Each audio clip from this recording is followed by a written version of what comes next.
Narayanam namaskritam naram chaiva narottamam devam saraswatim vyasam tato jayodira. Namaste prayashu bhadreshu nityam bhagavata sevaya bhagavati utamashuki bhaktir bhavati naistiki. Nikamakauparuragaritam param shukamakaram matat savyasam pibata bhagatamashamare mahora horashiko bhuvavakam. Krishna sradam apagate dhammagyani he sharo karuna stadu shamasha parana kodinoditam. Ramapiya Dabhishuta Vishutam Vibhusamapiyarana Virambarakusana Pragyahiduho Morada Sanklesha Nirvana Musanti Nanyatam Om Agarati Mirandasyang Garangana Sarakaya Chaksurun Miritam Yanatashmai Sri Gurave Namah Sri Chaitanya Manovistam Stapitam Yana Bhutare Swayamrupa Karamayam Darati Swaparantikam Vandeham Sri Guru Siyata Parakamanam Sri Gurun Vaishnavam Sta Sri Rupam Sagadatam Sahagana Raganatam Vitam Stam Sadevam Sadvaitam Savadutam Parijana Sahitam Krishna Chaitanya Devam Sri Radha Krishna Paran Sahagana Ladita Shri Vishakanvitam Stam Nama Om Vishnu Panaya Krishna Pastaya Bhutare Shrimati Bhaktivedanta Swami Tanavan Namaste Saraswati Devi Gauravani Pachari Nirvishesa Sunivadi Bhaskadhadi Sarani Sri Krishna Chaitanya Prabhu Nityananda Sri Advaita Gadadhar Sri Basari Gaur Bhaktivinoda Hare Krishna Krishna Krishna Hare Hare Hare Rama Rama Rama Hare Hare. Jai Lakshmi, you cooking for the deities this morning? You're welcome to jump on after you finish cooking with the deities. Raleigh, good morning. Jai Sri Radhe, made it on time. Yes. Anjali, Hare Krishna, Caru postman. It's a little ongoing joke we have. I have some news to share for you. Yesterday we had 159 comments, which was a record. And I don't know how, but I know that the more interaction you have, the more exposure you get. So good job, team. You guys, especially Anjali, contributed about 80 comments, and then I answered everybody, thus doubling the number of comments. So we're planting seeds. We may not see the results today or tomorrow, but whenever you plant good seeds, you're going to get a good result. Oh, Jean came on with a nice emoji there. Where did you find that? I have a little temple emoji, but it's not as elaborate as that one with all the gopurams and everything. You know why the towers above the temple gates are called gopurams? Because there's little curlicues on the ends, which resemble the horns of a cow. So gopuram basically means the horns of a cow. Sri Rangam is the largest Vishnu temple in the world. It's like our Vatican. It spans 54 acres, and it has 7 different walls around the main temple complex, and each wall has a gate. So 7 times 4, entrances north, south, east, and west, makes 28 magnificent gopurams before you actually enter the temple itself. Good morning, Gurtrad, Sundari Priya. Thanks very much to all of you for joining us here on Transcendental Tuesday. Jimmy and Taruni, Hadi Hadi Bo, Rakesh, thanks for joining us. Subhadra, thanks so much for joining us. And Rob, how did your farming conference go? And let me ask you, what part of it resonated most with the Krishna conscious lifestyle, if you have an answer for that? Sure, I can attempt that. The conference went well. It actually goes for another 3 days as well, but it'll be starting a little later. I would have to say, well, there was a portion on compost and applying the right amount of compost. And compost is like gold, but it's also like you're applying, I suppose we could say it's like applying spiritual practice to your life. You want to apply the right kind of spiritual practice, and you want to apply it in the right ways in order to get the appropriate benefits and to progress properly and to nourish your soul in the right ways. Super. Life's full of stinky stuff, isn't it? Yeah. Well, you can turn the stinky into benefits too. Exactly. It's that stinky stuff which, if you have the right attitude, it can be your springboard to the next level. Yes. When nothing's happening, when we're in our comfort zone, everything's predictable, then nothing's happening to us. It's only when life gets a little bit stinky that we have the opportunity to have a good attitude, be good, be steadfast in our devotional practices, chant our rounds even when things aren't going our way, when things aren't happening in our timetable. That's when we really get Krishna's attention. That's when our faith really shows up, because anybody can be faithful, anybody can give credit to God when everything's going their way. But whether you can continue to glorify God, continue to have a smile on your face, continue to look forward to the future, even when all kinds of stinky things are happening around you, that's a real devotee. Krishna's up there saying, that's my boy, that's my girl. Oh, thanks for that insight. Thank you, All right, Prabhuji. we're going back to revisit these two verses in the fourth chapter of the first canto of the Srimad Bhagavatam. Please feel free to comment as much as you like. Anjali's our lead runner in terms of commenting. She calls it AD&D. I don't call it that. I call it taking notes, committing stuff to memory, embedding the different points in your spirit. After Saturday night's talk in Salt Lake City, Govinda Bhakta, the priest there, uh, he looked over my Facebook page and he said, oh my gosh, you get a lot of comments. And he said, who's that Anjali? She always repeats your punchlines. And I said, yeah, that's it. So if there's any line or turn of phrase that strikes you, just go ahead and put that in the comment section. Underline it, so to speak, accent it, so to speak. It'll help you retain that memory, and it'll also help others as well put that deep in their spirit. So thank you very much. Let's go back now. Motikam, motikanam, chabhavanam, shakti hrasham, chatat kritam, ashadavam, nisatram, durmedam, reshate yosham, durga, durbagams cha janan bhiksha, munir divyana chakshusha, sarva varna shamananam, yat dajohito magaridi. Translation is, good morning, Prashant. Anjali says, Jayashri says, I'm looking for pure cow dung so that I can use it for my tulsis. We have cow dung here, but I don't know if they'll let it. You know, when you go to the post office, they say, do you have anything liquid, fragile, volatile, combustive? And I don't think they ask stinky, so maybe if you send us the postage, the post office would not prohibit us from sending something stinky to you.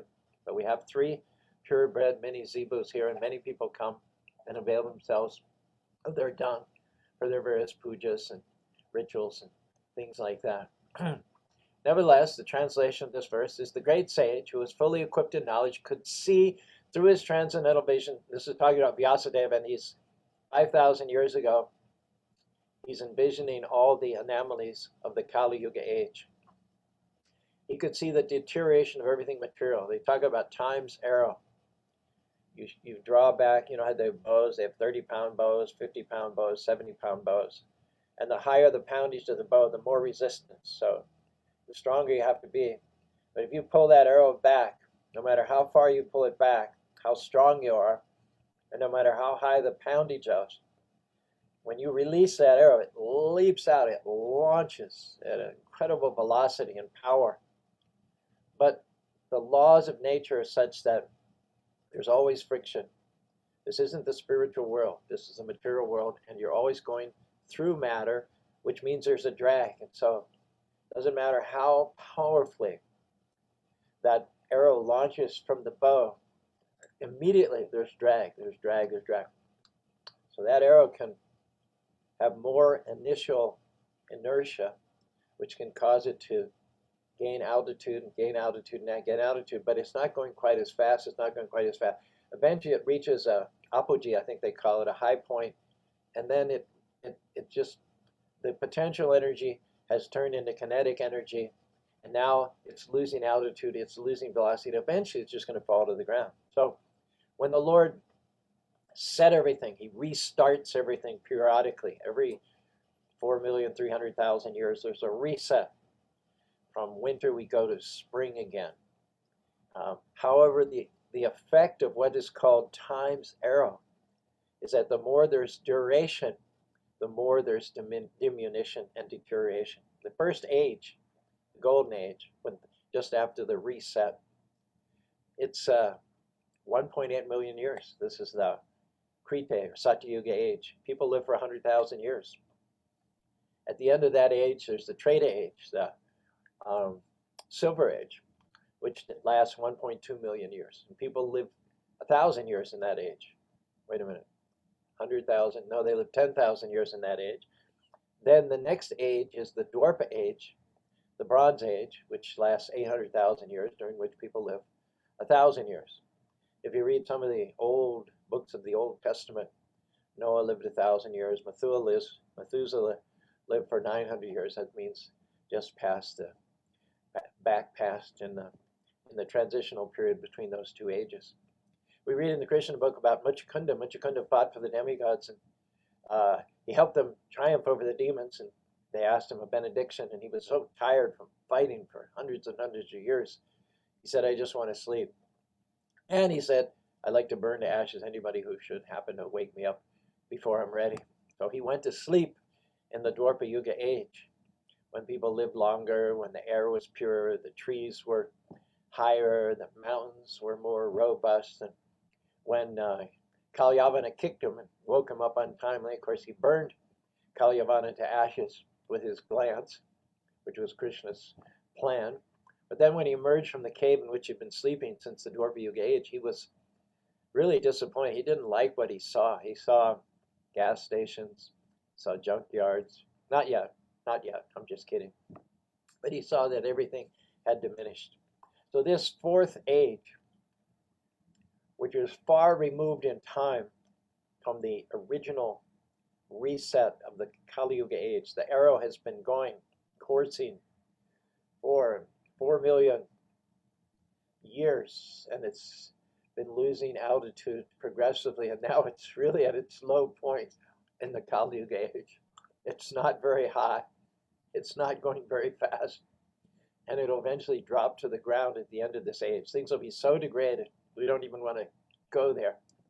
We didn't want to talk about it on a Monday morning, all the negatives of the Kali Yuga, and we're not any more inclined to talk about the negative things in Kali Yuga on a Tuesday morning. But suffice it to say, things will be so bad that the Lord will incarnate at the end of this age in another 327,000 years as Kalki. There will be nothing that's worth redeeming. There will be nothing and nobody that's worth saving at that time. Things will be so degraded that Kalki would just kill everybody. And because he's God, they get some sort of a reprieve, some sort of a boost. And then there'll be destruction, annihilation, and then regeneration will start again with the Golden Age.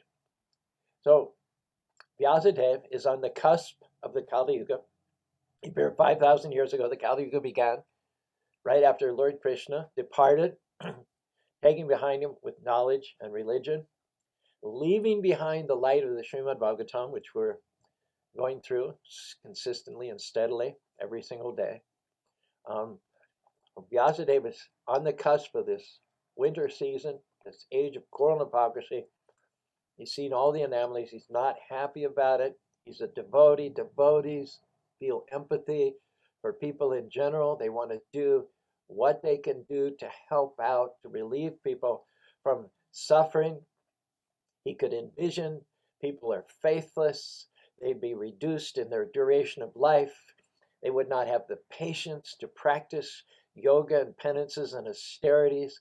They would be unfamiliar. The mode of goodness, of peacefulness, self-control would be unknown pretty much to the population, who would be primarily in the modes of passion and ignorance. And Vyasadeva is thinking, how in the world could I make such arrangements that these people could at least gradually be elevated? It is said, the unseen force of time, kalo shmin loka syakri pravida. Krishna says in the Bhagavad Gita, time I am. Time is God, because God is insurmountable. He's ajita. No one can conquer God. And no one can conquer time either. Time is inexorable. Time devours all. Loka syakri pravito. Time I am, the destroyer of all worlds, and I have come to engage all men. Krishna doesn't include any exceptions. All men, everyone has to meet that time which is very distasteful, especially distasteful for the materialistic person. What is that verse I was learning this morning? Teshu yuktishu eva pramatasya kutumba shakti chedasha asado savai kalo yo priya priyositams. For those who are particularly fond of temporary surroundings like family, children, grandchildren, house, land, businesses, the time of death is not very appealing for them. It is their worst nightmare. Why? Because pramatasya, they've sold out heart and soul to this temporary material world, and thus they've entered into a kind of a madness and a illusory state where they think they'll be able to stay here forever and enjoy unlimitedly. Janaka Pandit said, a materialistic person who's deep in illusion thinks, I will live forever. But that person who's awakened to their spiritual selves and the temporality and the insubstantiality of both the body and the mind, they live in such a way that they could die at any moment. So the materialist lives in such a way that he thinks he'll live forever. The spiritualist lives in such a way that they're prepared, they're at peace, they're at rest, they don't have any regrets, they haven't opted, they haven't sold their souls, their eternal soul, for some temporary trinkets and baubles. They don't buy into the little embroidered caption on the top of the ball cap, he who dies with most toys wins. No, that may be the motto of this materialist, but what's day for the materialist is night for the spiritualist. If a spiritualist would have a ball cap with a motto on it, say, he who dies with the most toys loses. In the second chapter of the Bhagavad Gita, Padam Padam Kiritajistam Apyatumengam Savo Korona Kuritela Shad Harela Shad Kanchana Kanchanava. So what is the use of a big, heavy, valuable crown with gold filigree and jewels embedded in it? What is the use of a crown when you're in an ocean? We're in the samsara. Amapeja Dukali Masashvatam. It's like we're dropped in the middle of the Pacific Ocean. So what use is a big, heavy crown signifying worldly success and opulences? Not only is it of no use, but as soon as it gets wet, it's going to just like cause you to sink like a rock. You know, if you fall in the ocean, the first thing you do is you take off your coat and your clothes. Because once they get water sodden, it's going to make you 4 times as heavy. And even if you're a good swimmer, you're going to be dragged like as if your feet were in concrete to the bottom. So those who want to at least keep afloat until rescue comes.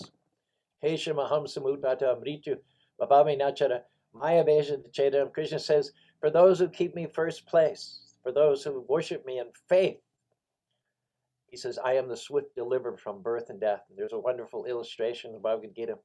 Krishna aboard Garuda, they're hovering over the vast ocean, and there's a soul surrendered to Krishna in the ocean, reaching up, just like we do every time we chant Hare Krishna, Hare Krishna. We're reaching up to try and catch hold of Krishna's lotus feet. And I think it's rather fanciful. I haven't found any scriptural reference to it, but some devotees fancifully, I think, say that we have the Sika, the reason we have the little ponytail in the back, so that Krishna can grab us. I've never heard that in any scriptural text, whatever. I always explain it as just being a sign of a servant. But in any case, at least if you're detached, if you're not surrounded by all kinds of material attachments and accoutrements, you can at least tread water until Krishna on Garuda comes to become your rescuer from the ocean of birth and death. But if you've got a big crown on and that gets, or a big turban on, that gets waterlogged, you can't even tread water. And then it says, Savo Korona Kuditena Sarem. So what is the use of rings and jewels and all kinds of decorations on the hands of a dead man? If one has no inkling of one's spiritual self, if one thinks of oneself only as the body, the byproducts of the body, the land of one's birth is worshipable, basically one's like a dead man. So what use are decorations on the body of a dead man? Pradum Narayan, Bhagavat Bhakti Hina Shajahisatam, Aparnashivadesha, Mandaram, Lokaranjana. Materialistic society is simply decoration for the dead body. That's all it is. So considering that the time's arrow is flagging, losing velocity, losing altitude, coming to a lower and lower point, what do we do? What do we do in this dark and dangerous age? Uh, Everything is reduced. Some of the descriptions of the age, we won't dwell on these, but we'll just touch upon them. We already mentioned the duration of the material body of people in general is much reduced. Original age, they lived 100,000 years. Next age, 10,000. Next age, 1,000. In this age, we don't even live for 100 years. We're lucky if we make it to 70 or 80 years old. I'm 74, and every day another of Prabhupada's disciples departs this world. There are fewer and fewer of us left as every single day passes.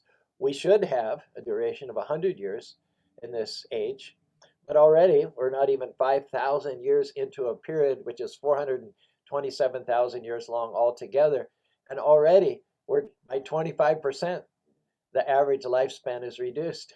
Can you imagine by the time we reach the end of this age, people, a 20-year-old will be a very, very old man. So the duration of life is reduced. The memory is reduced. Anthropologists and social scientists have this fanciful idea that civilization emerged simultaneous with the written word.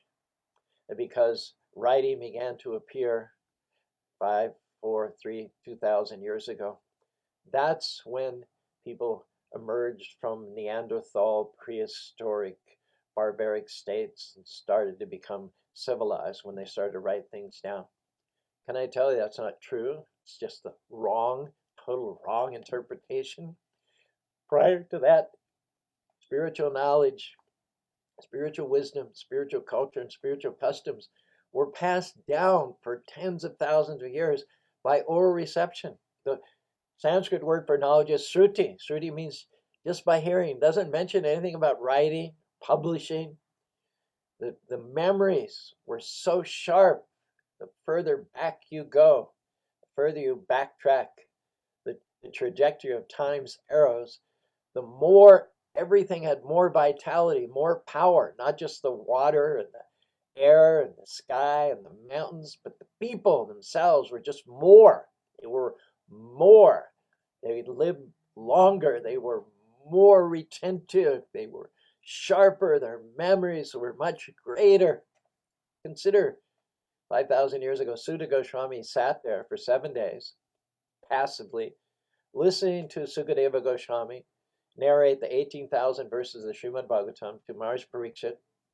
And when Maharaj Pariksit left his body and the assembly dispersed, Sutta Goswami went to Naimisharanya, and it's maybe 100 miles away, and he repeated the entire text of the Srimad Bhagavatam verbatim. And not only did he repeat it faithfully to what Sukadeva Goswami had said, but he also added some of his own insights, some of his own realizations, etc., etc., etc., etc., etc.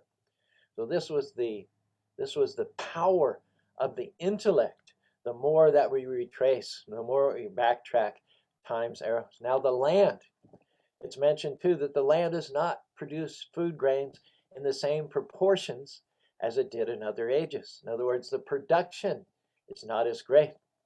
We remember in the Bhagavatam, I think it's 4th canto, Maharaj Prithu has a dialogue with the earth planet, Bhumi. Another role of Bhumi is as the cow or the mother. Cow supplies milk from which we get butter, yogurt, cheese, and all kinds of tasty things that we love to eat that make our brains powerful and give us proteins and make us strong. So Maharaj Pariksit at that time, thousands of years ago, asked Earth why she was not producing. She said, Apala tada jita cha bhavabhi loka churi bhota taloka yagna tega shamashari. He says these people, Bhumi says, the population, they're just thieves. They produce grains and they don't recognize me. They don't recognize the demigods. They don't recognize the Supreme Personality of Godhead. Brahmarpanam, Brahmahabir, Brahmagna, Brahmaivatanagantaja, Brahma. Transcendence is situated in acts of sacrifice. You sacrifice, you make of your life sacred by acknowledging the role of God and making token offerings back to Him. Little flour, little fruit, little water, little grains, little milk. What does it cost you? It's just like a minor tax. But you ensure that there be bounty. You ensure by acknowledging the Father and the Creator that He smiles on you and He blesses you with more than what you need.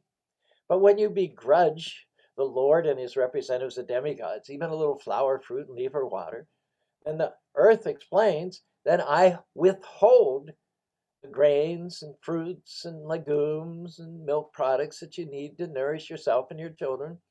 I don't release them. Because why should I release them to a population who are no better than thieves? I retain them.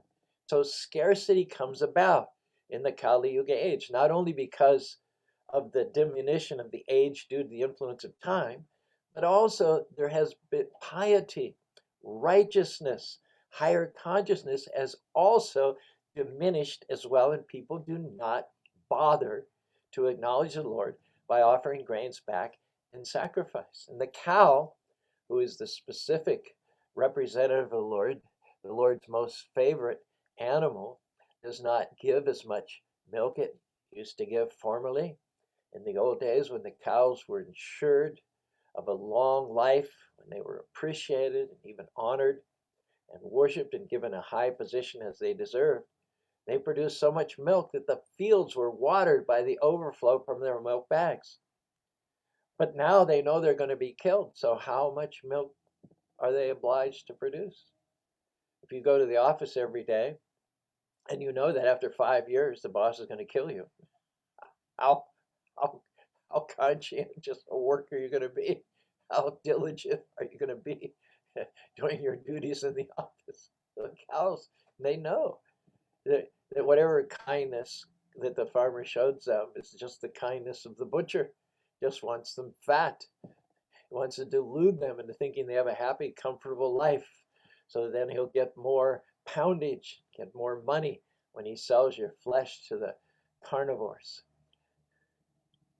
George Bernard Shaw said, what did he say? We are the graves of living beasts slaughtered to satisfy our appetites. We never pause at our feasts to wonder if animals like humans have rights.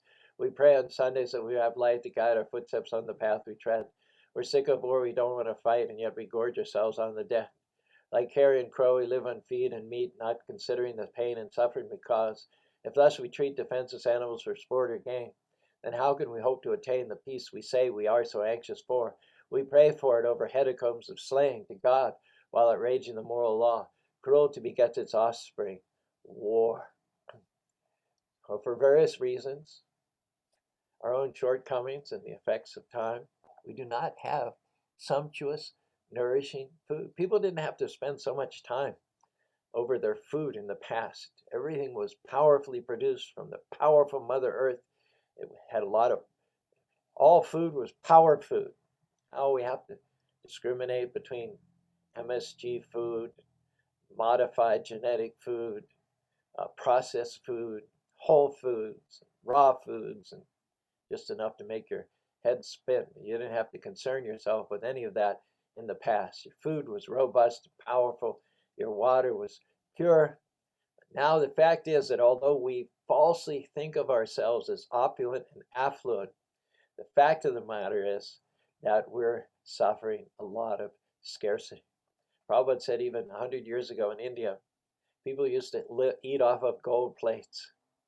They used to eat off of plates which were in themselves valuable. They retained value. They even gained value. If you ever got in trouble, my gosh, you could sell your cups and plates in an emergency situation. But we're so opulent, we're so wealthy, we're so affluent that we eat off of paper plates, china plates, plastic plates. So I hope you're not getting depressed by all this. I'm just kind of touching like a like as with a feather on the downside of Kali Yuga age. But our starting point this morning was that Vyasadeva sat there on the cusp of the age. He envisioned all of this with his transcendental vision imparted to him by the Supreme Personality of Godhead. He saw the future. He was also simultaneously aware of the past. He was aware of the present. He's Mahamuni Krite. He's the literary incarnation of the Supreme Personality of Godhead. And so he was very concerned and very kindly disposed to the denizens of the Kali Yuga age. It is said that all transcendentalists, all devotees of the Lord, all genuine transcendentalists, there's a pseudo type of transcendentalist that tries for their own salvation, has no concern over the general welfare of people in general. They go off in solitude to try and bring about their own salvation. But true transcendentalists who are in touch with the Lord, who is the Father of all living beings, they're naturally eager to render welfare service to the people in the general. They're real friends of people, not the politicians who mislead them, not the quasi-transcendentalists who opt out of society in order to effect their own transcendental salvation. But these are the Trikalagyan, these are the true visionaries, the true seers of the future, the ones who have transcendental vision by the grace of the Lord. Modern politicians would ask us to vote for them. They would ask us to donate our money to them. They would ask us to follow them, and they can't even see what's going to happen 2 minutes ahead.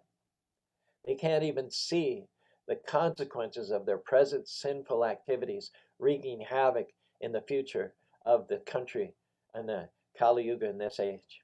And these so-called leaders are themselves disturbed by the various diseases and the various reactions of sinful activities that they have performed in the past. They themselves are suffering ill health, depression, anxiety, illusions of grandeur because of all the bad choices they've made in the past, and yet they do not hesitate to stand up there and say, "Follow me." Anda yatandaya upadiyamana tepi shitantum uridamni badham. Classic case of the blind following the blind.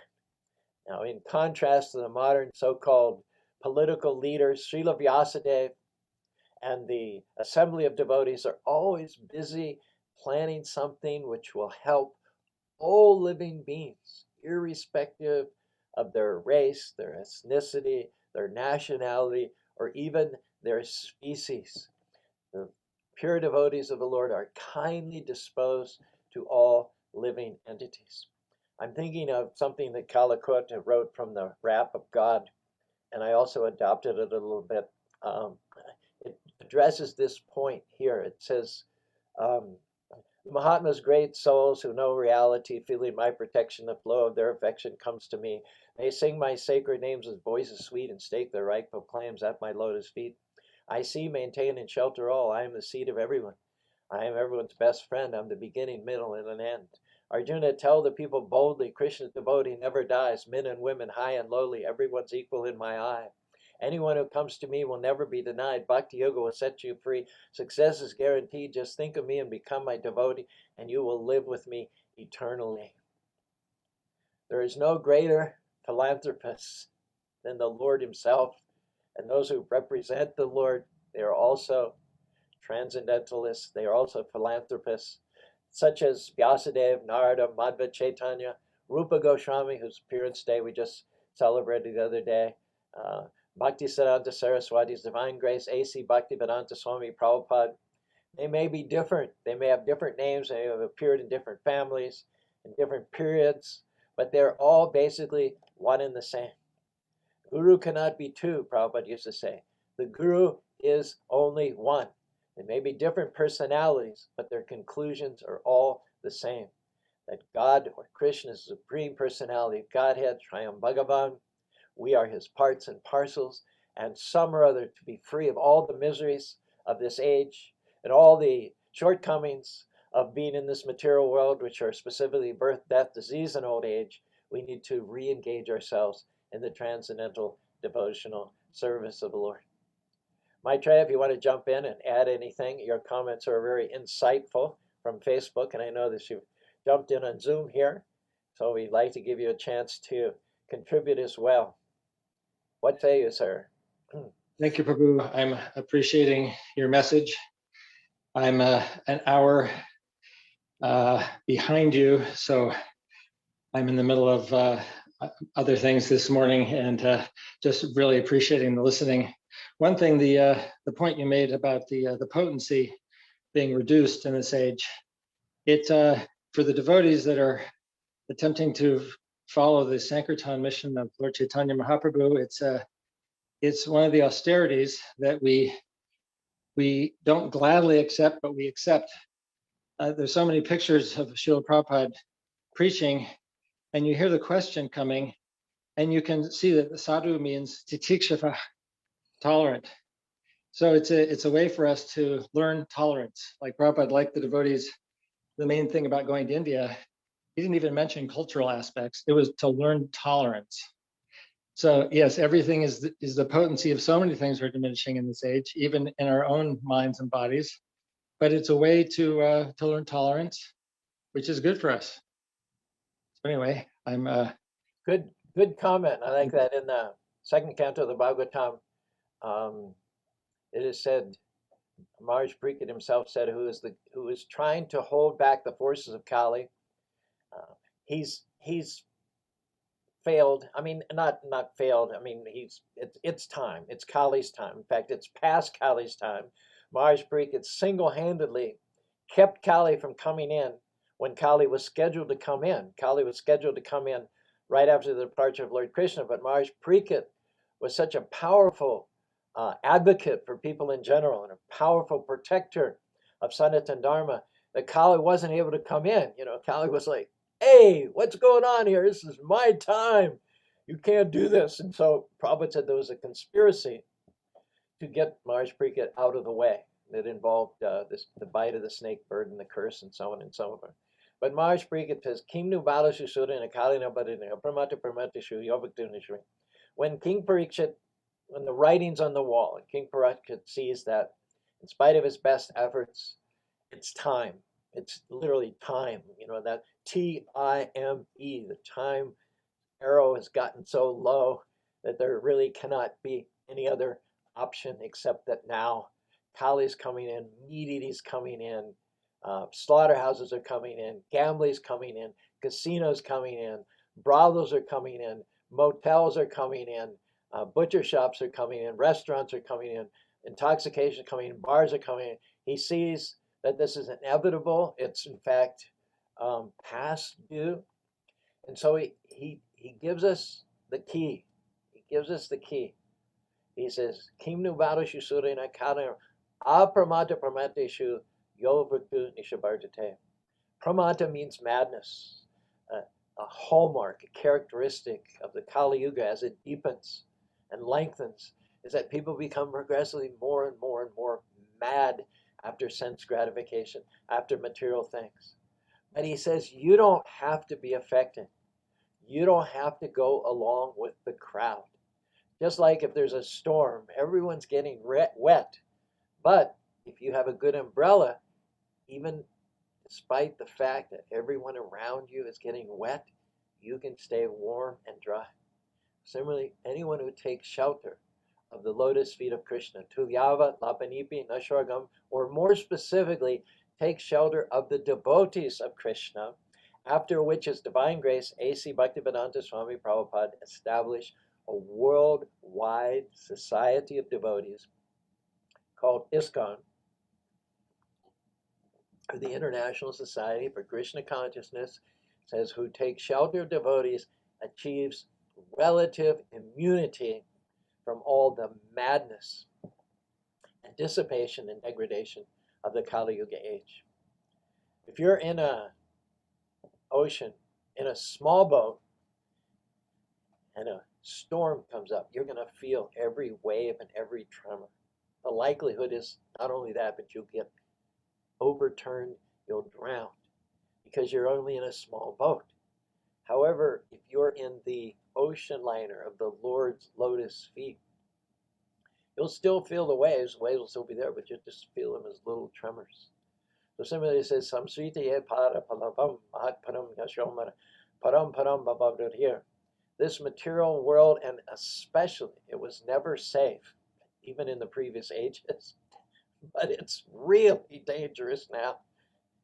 Will Rogers said, and this is only 100 years ago, great popular American comedian Will Rogers said, in the old days, you used to live until you died. Now you just live until you get run over, or you get corona, or you get shot by a terrorist, or a drive-by shooting, or whatever. So, we can't even count on a life expectancy of 100 years. Life is so precarious. Kamala dalaji jivana talamana. It was never stable. It was never assured in the first place. Even Bhaktivinoda described the precariousness of this life as like a drop hovering on the edge of the lotus flower, about to release itself at any moment. But the precariousness, the danger has gotten amplified in the Kali Yuga age, with the result that we need to take shelter of the lotus feet of the Lord. If we do that, this great dangerous vast ocean, which is insurmountable, which we could never cross on our own, we get as if it were birthed in the big ocean liner of Krishna's lotus feet. And the waves just feel like little tremors. Another example is given that vast, uncrossable, insurmountable ocean of the Kali Yuga of birth, death, disease, and old age shrinks to the amount of water that's left in the imprint of a calf's foot in the middle of the field, which obviously you can easily step over. So everything leads to the conclusion. In the last chapter, practically the last verse of the Bhagavad Gita, Sarvadama Parijjaga Mamekam Sara Aham Tam Sava Papi Vokshasi Ma Suchaham. Krishna's last words to Arjuna and to us through Arjuna are, just give up all varieties of occupation, all varieties of so-called religion, and just surrender unto me. And if you think that you might be missing out on something, or if you think that society might criticize you for being a Hare Krishna devotee, don't give it another thought. Don't worry. Don't be perturbed. Don't have any fear. Aham sarva papebhyo. I will be your personal shelter. I will be your protector. I will lead you. I will keep you afloat. And I will cause you to be able to cross over very easily that ocean of birth and death, which is uncrossable to those who fail to take shelter at my lotus feet.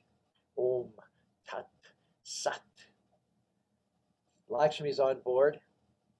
Please, as I mentioned yesterday, we reached a landmark yesterday. We had 159 comments. So right now we're at 39 comments. See if we can bump those up. If you guys, whatever you guys do, I'll double it. I'll answer everybody. So you made 80 comments yesterday, and I answered everybody. So we went up to 159. I don't know the science of social media. I'm not an expert, but I've heard that the more interaction, the more comments, the more give and take we have, the more exposure we're going to get out there. And that's we're trying to follow in the footsteps of Vyasadeva. He felt empathy, felt sorry for the suffering souls in this material world, and he wanted to do what he could to help out. So if just by commenting or hitting a heart or hitting a thumbs up or sharing, you can follow in the footsteps Mahajanu Yenigata Sapata of Vyasadeva, then why wouldn't you want to do that? It doesn't cost us anything. It takes a fraction of a second. So let's just bump this forum up as much as we can. Like it, share it, give a, and I'll match. I'm just one guy. You're 20, maybe 30 people out there, but I will match. I'll answer every single comment in the interests of making the lotus feet of Krishna available to every man, woman, and child in this dark age of Kali Yuga. So thank you so much, and I'll anticipate your comment. Yeah, we're already up to 45 as it is, so that basically means 90. during the kirtan of Lakshmi, you're welcome to congratulate Lakshmi or say anything to Lakshmi or say anything to Maitreya or talk to each other. You can comment on each other's comments. Got a little community here. We've got our own little small group, which is congenial. We're getting to know each other and appreciate each other. And so you can reflect that in the comment section as well. So, Lakshmi Prabhu, do you want to wind things up on this Transcendental Tuesday with a nice kirtan? Yes, can you hear me? I can hear you and I can see your lotus face as well. Okay, thank you. I got my cooking clothes on. Amazing. Look how young he looks. Guess his age. I happen to know his age. You guys, what you can do is just to bump the comment. You can put in the comments how old you think Lakshmi looks. Okay. Now you know he's a Prabhupada disciple, so he's certainly not a spring chicken. Right. Let's put that aside. Let's say you didn't know that he was a Prabhupada disciple. Maybe you didn't even know he was a Hare Krishna devotee. Just happened to come across his face there. Just put down in the comment section how old you think he looks. Okay. How many beans are in that jar?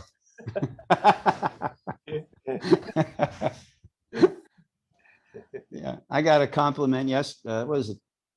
Saturday. Some guy I met for the first time. He guessed my age. It was a very nice compliment. He didn't guess your age. He went He didn't. low. He guessed.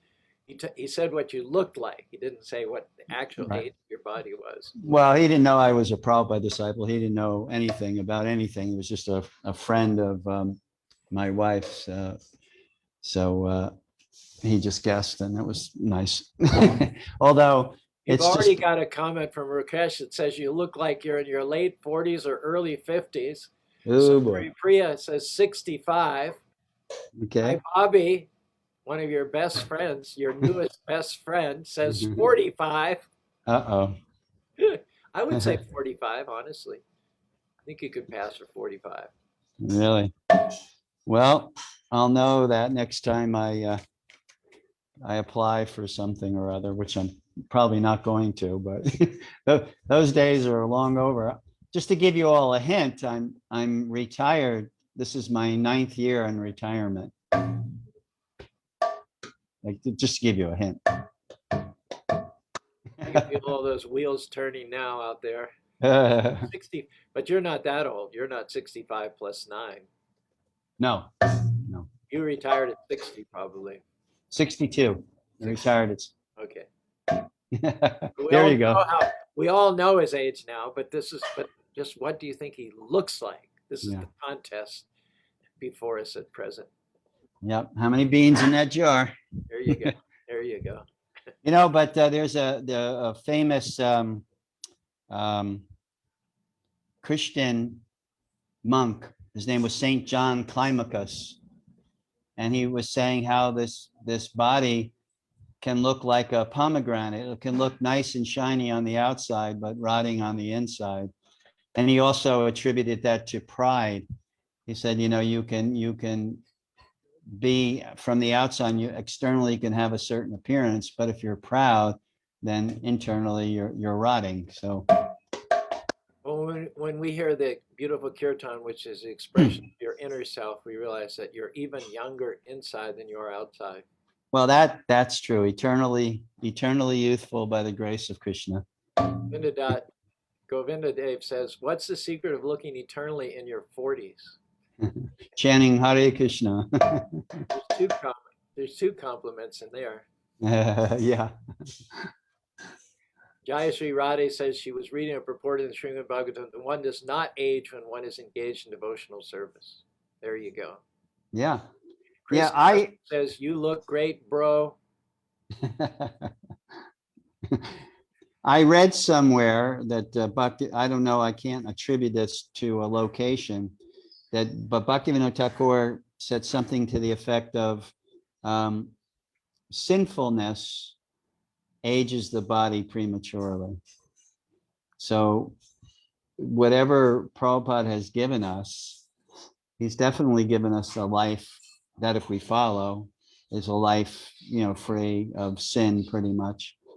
And it's not just me. There's a lot of Prabhupada disciples. You don't have to see their bodies. You just look in their eyes, and their eyes are twinkling, with transcendental bliss and knowledge and realization. So, that was the first time I saw Prabhupada, when it was, I was paying my obeisances as he was entering the temple room. I was on Radha Damodar party in Atlanta. And I just wanted to sneak a peek, so to speak. So Prabhupada walked through the front door, and he walked right up to me, and he stopped right in front of me. And I looked up, and Prabhupada was looking down at me with the most radiant of eyes. It was just, it did not look like the eyes of an old man. It looked like the eyes of a boy. And that was like, just hit me on the head, just the youthfulness of Prabhupada as conveyed through his eyes. So, all right. So, Kirtan. Chaitanya Darpana Marjanam. Baba.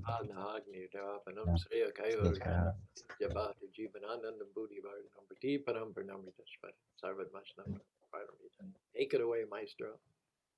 Hare Krishna, Hare Krishna, Krishna Krishna, Hare Hare, Hare Rama, Hare Rama, Rama Rama, Hare Hare, Hare Krishna, Hare Krishna, Krishna Krishna, Hare Hare, Hare Rama, Hare Rama, Rama Rama, Hare Hare, Hare Krishna, Hare Krishna, Krishna Krishna, Hare Hare, Hare Rama, Hare Rama, Rama Rama, Hare Hare,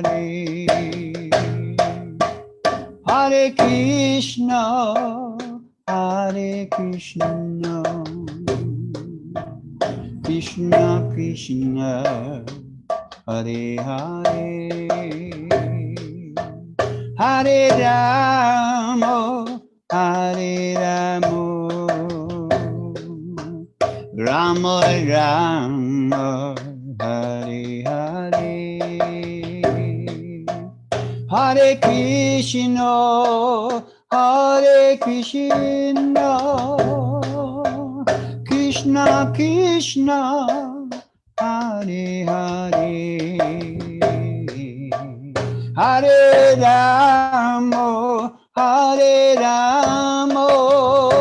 Rama, Rama Rama, Hare Hare, Hare Krishna, Hare Krishna, Krishna Krishna, Hare Hare,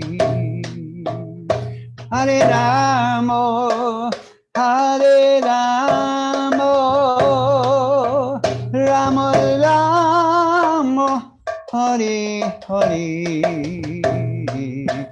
Hare Krishna, Hare Krishna, Krishna Krishna, Hare Hare, Hare Rama, Hare Rama, Rama Rama, Hare Hare, Hare Krishna, Hare Krishna, Krishna Krishna, Hare Hare,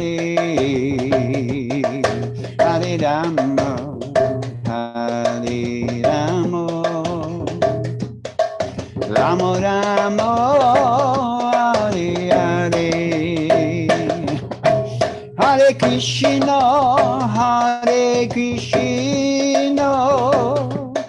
Krishna Krishna, Hare Hare, Hare Rama, Hare Rama, Rama Rama, Hare Hare, Hare Krishna, Hare Krishna, Krishna Krishna, Hare Hare, Hare Rama, Hare Rama, Rama Rama, Hare Hare, Hare Krishna, Hare Krishna, Krishna Krishna, Hare Hare, Hare Rama, Hare Rama, Rama Rama, Hare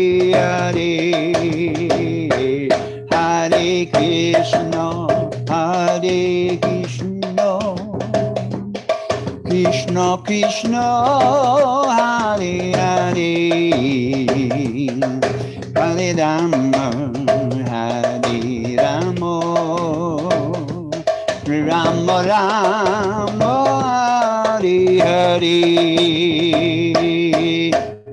Hare Krishna, Krishna Krishna, Hare Hare, Hare Rama, Rama Rama, Hare Hare, Hare Krishna, Krishna Krishna, Hare Hare, Hare Rama, Rama Rama, Hare Hare, Hare Krishna, Krishna Krishna, Hare Hare, Hare Rama, Rama Rama, Hare Hare, Hare Krishna, Krishna Krishna, Hare Hare, Hare Rama, Rama Rama,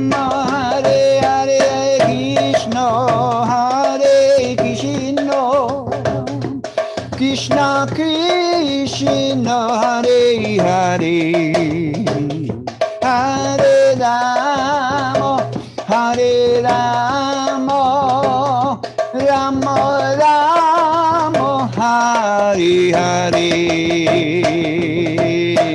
Hare Krishna, Krishna Krishna, Hare Hare, Hare Rama, Rama Rama, Hare Hare, Hare Krishna, Krishna Krishna, Hare Hare, Hare Rama, Rama Rama, Hare Hare. Woo! Hari Bo! Go to Premanande. I hope that was a happy tune. Yeah, it's called Todi Rag. Okay, we needed that. When you're talking about Kali Yuga, you need something to counterbalance out. Well, we need the only sweet fruit in Kali Yuga, and that's the chanting of the holy names. And we made a resolution. We weren't going to talk so much about the negative parts of Kali Yuga, but we talk about the redeeming qualities, the good things about Kali Yuga. So yeah, here it is. a nice post kirtan, nice happy post kirtan. Well, let me thank the people that have liked or loved Jayashree Radhe, Raquel and Sean, Sandra Franks, Sanja, by Bobby, Christine Worden. That name sounds familiar somewhere or other. I don't know. I think I've met her somewhere before. Rakesh Raghava. Thank you, Rakesh ji. Govinda Dev. Hari Bo, Govinda Dev. I'm gonna go back to cooking for the deities. Haribo. Okay. Thank you for joining us, Lakshmi. Thank Hare you. Krishna. Maitreya and Rob also. Thanks for jumping onto Zoom with us. Tani Carey, thanks for being with us today, and thanks for liking. Sundari Priya. Sundari Priya and I have 359 mutual friends. Madhav and I have 281 mutual friends. Thanks for joining us. Madhav is a regular. Bhakti Gary, Northern California. Haribo Bhakti Gary. Ram Kishore Das. Very, very interesting personality. We have 286 mutual friends, by the way. Chris Castro, bro. Peace. Thank you for joining us. Nicole as well. Anjali, our main commentator. She's the one that bumps up our number of comments more than anybody else. Sundari Priyagan, Subhadra, Raleigh Waller, and Jimmy and Taruni. Thank you all so much for joining us. Thanks everyone for commenting. I will answer your comments and questions. Spend, in fact, about the next half an hour, 45 minutes doing that. And look forward to being with you for the final of our series this week. Let's say Wisdom Wednesday will come up tomorrow. And then we'll talk tomorrow about how an ordinary living being who is very infinitesimal, who normally knows only the pains and pleasures of this body, whose cognizance hardly even reaches to all the bodily functions, what's to speak of reaches to the external world, how it's possible that such a limited, tiny living being can be illumined by transcendental knowledge and gifted with the vision of things to come in the future by the grace of the all-seeing, all-knowing, all-pervasive Supreme Personality of God. And we're going to give examples of that, and we're going to explain exactly how you can step right into those superpowers on the strength of your devotional service to the Lord. Till tomorrow, keep chanting. Hare Krishna, Hare Krishna, Krishna Krishna, Hare Hare, Hare Rama, Rama Rama, Hare Hare. Panchakalpatarubhyascha Kripasanibhavacha Patitanam Pavanebhyo Vaishnavebhyo Namo Namaha.